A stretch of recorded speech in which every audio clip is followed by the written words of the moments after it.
अनिमेश जी बिहार से। राधा वल्लभ श्री हरिवंश। श्री हरिवंश महाराज जी। महाराज जी, जैसे हम कहीं मंदिर जाते हैं, राधा वल्लभ जी या कहीं भी तीर्थ स्थान पे, तो वहाँ फूल प्रसाद गिरा होता है, तो गलती से पैर लग जाता है, कोई अपराध तो नहीं, गलती से किसी बाबा जी को पैर लग जाता है नहीं, मैं देखना है जैसे ठाकुर का कोई प्रसादी चीज है, जैसे पुष्प है, तुलसी है, जो ठाकुर जी पे चढ़ा है, और वो प्रसाद किसी ऐसे आदमी को मिला जिसको उसका महत्व पता नहीं, उसने मीठा तो पाया और सब फूल माला फेंक दिया, ऐसे डाल दिए, और वो हमारे पैरों के नीचे पड़ा, तो हमारे सारे पुण्य नष्ट हो जाए। बहुत भीड़ रहता है ना, तो पता नहीं चलता वो पैर पे। हाँ, तो इसीलिए तो संभाल के, इसीलिए तो खाली जाते हैं लोग, कौन भर के जाता है। बहुत संभाल के चलना। अगर हमारे पैर के नीचे आ रहा है, हम खड़े हो जाते हैं, पहले उसको उठा के माथे से लगाते हैं, उसको ऐसी जगह रखते हैं जहाँ पैर न रखे। जैसे हमारे ग्रंथ पे चढ़ा हुआ फूल, ग्रंथ पे चढ़ा हुआ, मान लो गुरुवाणी पे चढ़ा हुआ फूल है या गुरुवाणी पे चढ़ा हुआ वस्त्र है, वो हमारे गुरुवाणी के समान ही सम्मान है। तो ऐसे हमारे भगवान के प्रति जो चढ़ा हुआ पुष्प है, पत्र है, वो भगवान के समान है। पर ये लोग समझते नहीं है, इसलिए मीठा तो पा लिया और फूल ऐसे फेंक दिए, और जो लोगों के पैरों में पड़े तो उनके पुण्य नष्ट हो जाते हैं। तुलसी जी की माला और हाँ, ये सब नहीं। जब प्रसाद लेना चाहे तो ऐसे लेना चाहिए, जो फूल माला का कि जो है वो हमारी झोली में है, और उसे ऊंचे स्थान पे रखना चाहिए।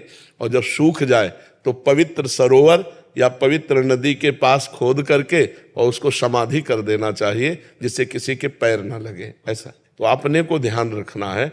मान लो किस किस को बतावे, वो तो देते जा रहे हैं, अपने को चाहिए कि अपने लें बहुत संभाल करके और बहुत मर्यादा से रखे। प्रभु और मान लो गुरुदेव और गुरुदेव की प्रसादी वस्तु समान समझी जाती है। गुरुदेव, गुरुदेव की पादुका, गुरुदेव के वचन, गुरुदेव के वस्त्र, गुरुदेव की हर वस्तु भगवान के समान समझी जाती है। ऐसे प्रभु गुरुदेव स्वरूप है, उनकी कोई भी वस्तु, पुष्प माला, कुछ भी वो सर माथे पे हो, चरणों के नीचे थोड़ी होनी चाहिए। विजय कुमार जी राजस्थान से। राधा वल्लभ श्री हरिवंश महाराज जी। महाराज जी, आपके बल से दिनचर्या नित्य निरंतर अच्छे से चल रही है। वो श्री जी साथ होने का समय समय पर अनुभव भी कराती हैं, किंतु इसके साथ ही उपासना करते समय जो मन में विकार उत्पन्न होते हैं, उनसे बाकी सब विकारों को तो आपकी कृपा से संभाल पा रहा हूं, लेकिन बार बार मन। विकार उत्पन्न नहीं होते, विकार जो हमारी चिप में भरे हैं वो डिलीट होते हैं। मन रूपी एक ऐसी चिप है जिसमें करोड़ों जन्म की बातें भरी, करोड़ों जन्म की। आप जितना जितना ज्ञान प्राप्त करेंगे तो आपको भूत भविष्य वर्तमान का उतने ज्ञान होता चले। देखो, माया का काम है पर्दा डालते रहना। अभी हम पूछे परसों दोपहर के आपने क्या खाया, तो आपको सोचना पड़ेगा, परसों धीरे से लौटोगे।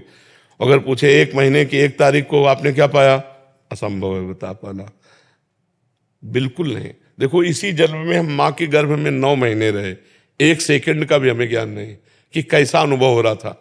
माँ के गर्भ में इसी जन्म में हम रहे, हमें ज्ञान नहीं कि 1 सेकंड का भी कैसा हमें अनुभव हो रहा था।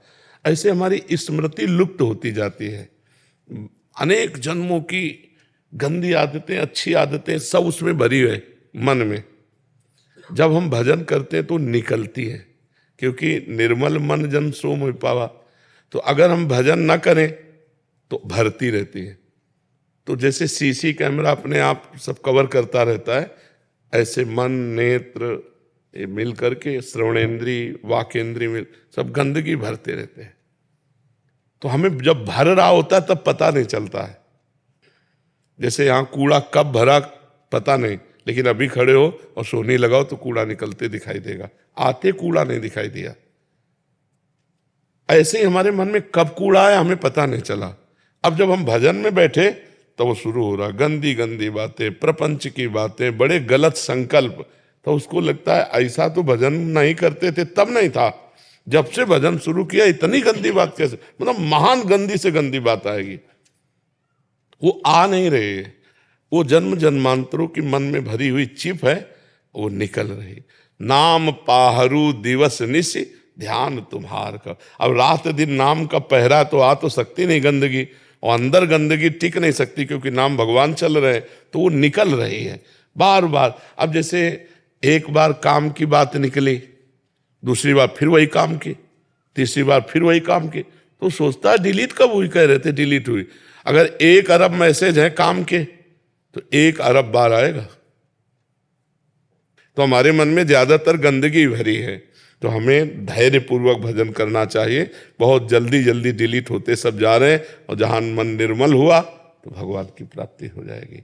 नाम जपने वाले के अंदर विकार जा नहीं सकते, क्योंकि नाम पहारू दिवसनिस, नाम का पहरा है, वो विकार निकल रहे हैं। तो आपको भी आनंद मिलेगा जब करते समय, देखो निकल रहे हैं। आप उसे सोच रहे हो आ रहे हैं और आप लड़ने लगे तो आपका चिंतन कमजोर हो गया, वो टिक गए। आपको लड़ना भी नहीं, बुरी से बुरी बात को बस देखना है कि निकल रहे, उसमें रस नहीं लेने लगना। मन में पूरी फिल्म भरी है, आप देखो ना, मैं चित्र सहित दिखाएगा। अगर रसगुल्ला का चिंतन होगा तो मैं स्वाद सहित, तो कभी जिंदगी में जो पाए हो तो उस दिन उस तारीख के स्वाद को लाके दिखाएगा कि देखो क्या, आओ खाओ रसगुल्ला, छोड़ो माला। वो कहेगा कि छोड़ो माला रसगुल्ला, आप चुप रहो, कुछ बोलो ना, दस्तखत करना है हाँ ना, चुप। राधा वल्लभ से राधा वल्लभ निकलते चले जा रहे हैं, राधा वल्लभ। ये अनुभव की बात कह रहा हूं, ये पढ़ी लिखी बात नहीं कह रहा हूं, ये निज अनुभव की बात कह रहा हूं। वो निकलते चले जा रहे हैं, तभी मन निर्मल होता है। भजन करने से धीरे धीरे धीरे धीरे मन निर्मल होता है। देखो उसकी पहचान ये है कि जब भजन नहीं करते थे 1 मिनट भी मन भगवान में नहीं लगता था। आज भजन करते हो तो आज आप सत्संग की बातें समझ रहे हो, मन भगवान में लग रहा है, और आप पहचानने लगे कि ये मन गंदा है और ये मन का पार्ट अच्छा है, ये सलाह इसकी गंदी है और ये इसकी अच्छी है। पहले गंदे कार्य हो जाने पर एक अभिमान जागृत होता था, आज गंदा काम हो जाने पर आपको रोना आएगा, जलन होगी, बहुत बड़ा पवित्र हो गया मन। और पहले होता था कि आज मैंने ये कार्य कर लिया, अब अगली बार ये करेंगे, उसमें एक उत्साह और गर्व जनित अहंकार जनित बात आती, मैंने ये भोग लिया, मैंने ये कार्य कर लिया। आज अगर आनंद पूर्वक भोगने की बात कहो तो आनंद नहीं रह जाएगा, भोग भी हो गया तो जलोगे और रोगे। तो वो गलती जब जिसके प्रति दुखी होगे वो दोबारा बहुत कम करके आएगी, और अगर और दुखी हो गए तो आना ही बंद हो जाएगी। जब हम हर्षित होकर भोगते हैं तो हमारे घर में अड्डा बना लेती है, हृदय रूपी घर में वो वासना अड्डा बना लेती है, वो बार बार विक्षेप डालती है। तो भजन करने से हमारी वासनाएं नष्ट होती हैं, ऐसा हमें अनुभव करते हुए भजन करना चाहिए जी। प्रशांत त्रिवेदी जी। राधे राधे महाराज। राधे राधे महाराज जी। महाराज जी, क्या एक हाथी को खिलाने का पुण्य और 1 लाख चींटियों को खिलाने का पुण्य, क्योंकि हाथी की खुराक बहुत होती है, चींटियों की संख्या बहुत होती है, होना खिलाना भावना सेवा में? अगर हाथी में भी भगवान देख के पवारे और चींटी में भी भगवान देख के पवारे तो एक चींटी और एक हाथी के पवाने का बराबर पुण्य मिलेगा। और भगवान नहीं देख के हाथी देख रहे हो, चींटी देख रहे हो तो भेद तो हो ही जाएगा, कोई पुण्य में फिर बेवकूफी थोड़ी है। चींटी तो एक दाना से तृप्त हो जाएगी, उसके लिए 1 कुंतल भोजन चाहिए। दोनों में भगवान देखकर यदि दे रहे हो कि हाथी में भी वही भगवान है और चींटी में वही भगवान, तो पुण्य बराबर। और हाथी को हाथी देखकर चींटी को चींटी देख के तो पुण्य में घाटा। हाथी के पवाने का हाथी का फल मिलेगा और चींटी के पवाने के चींटी का फल मिलेगा। बात समझ में आ रही है? निर्णायक चतुर है। एक हाथी को खिलाते तो 1 आत्मा को पुण्य मिलता, और 10 लाख चींटियों को खिलाते 10 लाख आत्मा। हमारी बात नहीं समझे, 10 लाख आत्मा है ही नहीं, 10 लाख घड़े रखे हैं और एक सूर्य का प्रतिबिंब पड़ रहा है, तो 10 लाख सूर्य हो गए क्या? तो 10 लाख आत्मा है नहीं, आत्मा तो एक है, और सब में प्रकाशित है। चूंकि हम अज्ञान में है ना, इसलिए समझ नहीं पाते। हमने जो पहला शब्द कहा, जो भगवान हाथी में है वही चींटी में है, अगर ये भावना करके हम पाते हैं तो बराबर फल मिलेगा, क्योंकि वही आत्मा है। आत्मा 10-20 नहीं है, आत्मा 10 लाख नहीं है, आत्मा एक है। देखो अब आपसे कहें कि ये 5-7 बिजली है, आप हमको क्या कहोगे? बिजली तो एक ही है ना, यंत्र के कारण उसका प्रभाव अलग अलग है। हीटर यंत्र है तो गर्मी फेंक रही, पंखा है तो हवा फेंक रही, एसी है तो ठंडा फेंक रही, लेकिन बिजली बस, ये खोपड़ियां अलग अलग हैं, बिजली एक है इनमें।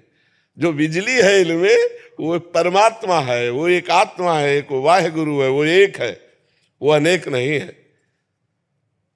बहुत अच्छे से समझ लीजिए, अगर हम भगवत भाव से किसी को पवाते हैं तो चाहे चींटी को पवाएं चाहे हाथी को पवाएं, हमें बराबर लाभ मिलेगा। और चींटी को चींटी मान करके और हाथी को हाथी मान करके, तो फिर एक हाथी पवाओ और 2-4 अरब चींटी पवाओ तो शायद समानता की बात जो सोची जाए, क्योंकि परिणाम है ना, वो 1 कुंतल में छकेगा और 1 किलो में लाखों ये हो जाएंगी, नहीं हो जाएंगी। और अगर एक चींटी में आत्म तत्व भगवान को देखकर, एक हाथी में देख के तो बराबर फल मिलेगा। वो तुम देख के क्या पाते हो तुम्हारा विषय है, समझ गए? मन बहुत चंचल है, इधर उधर बार बार चला जाता है। हमेशा आपकी कृपा से नाम जप होती रहती है, पर फिर भी इधर उधर भटक जाता है। हाँ, कोई भटकने दो, उससे कोई फर्क नहीं पड़ता। मन जाने से हमारी हानि नहीं है, मन के अनुसार तन जाने से हानि है। मन हमारा कह रहा है ये खा लो, हम नहीं खाए, कोई फर्क नहीं पड़ा। अब मन कह रहा है खा लो, हमने खा लिया, अब फर्क पड़ जाएगा। तो मन जो कहे तो वो तो कहेगा, उसका स्वभाव है। जब तक भगवत प्राप्ति नहीं हो जाएगी तब तक वो कहेगा।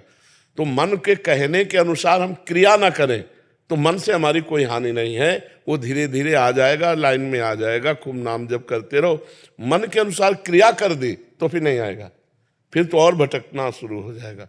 क्रिया को रोकना है मन के अनुसार। जो आपने कई बार कहा था कि वृंदावन ठहरो, पर मेरा प्रारब्ध या मेरा प्रमाद 7 बार अटक हुआ है।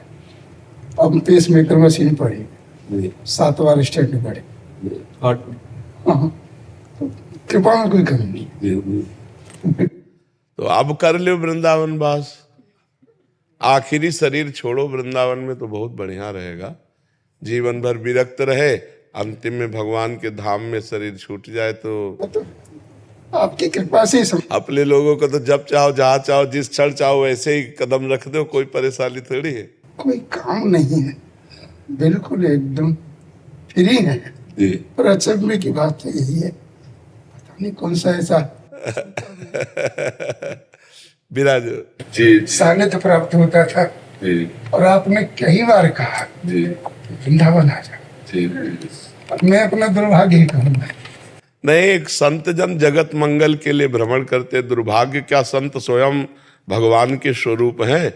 वो जगत मंगल के लिए भ्रमण करते हैं, जगत में भगवान नाम गुण लीला आदि का जो पान कराते हैं, भूले हुए जो जीव हैं उनका मंगल कराते हैं। अगर सब धाम में चुपचाप बैठ जाएंगे तो जगत के लोगों का मंगल कैसे होगा। इसलिए संत जन जो है भगवान का आदेश लेकर जगत मंगल के लिए भ्रमण करते रहते हैं।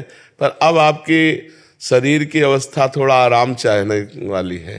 हाँ, जिनको वृंदा विपिन है, कृपा तिनय की होए, वृंदावन में तबई तो रहन पाई है सोए।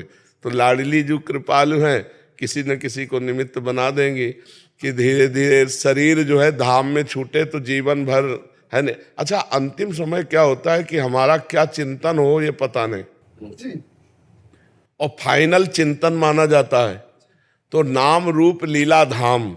नाम नहीं चल रहा, रूप का ध्यान नहीं हो रहा, लीला चिंतन नहीं हो रहा, लेकिन धाम का संयोग है, इससे भगवत प्राप्ति निश्चित हो जाती है। तो जैसे काशी में शरीर छोड़े तो भगवान तारक मंत्र देकर उसका उद्धार कर देते हैं, ऐसे ही हमारी प्रियाजू का घर है। ये प्रियाजू का राधा कृष्ण की केल स्थली है। यहाँ जो वास करता है उसे निश्चित भगवत धाम की प्राप्ति होती है। जो यहाँ शरीर छोड़ता है, वृंदावन प्रभाव सुन अपनो ही गुण देत, जैसे बालक मलिन को मात गोद भर ले। कैसा भी मलिन बालक हो, माँ जैसे गोद में भर लेती है, ऐसे भगवत धाम हर जीव को भगवत प्राप्ति करा देता है। इसलिए हमें लगता है कि पता नहीं कब श्वास रुक जाए, अगर धाम में छूट जाए तो यही मंगलमय यमुना के किनारे अंतिम लीला हो और कुछ संत जन रसगुल्ला पावे, क्या है। हाँ, और क्या।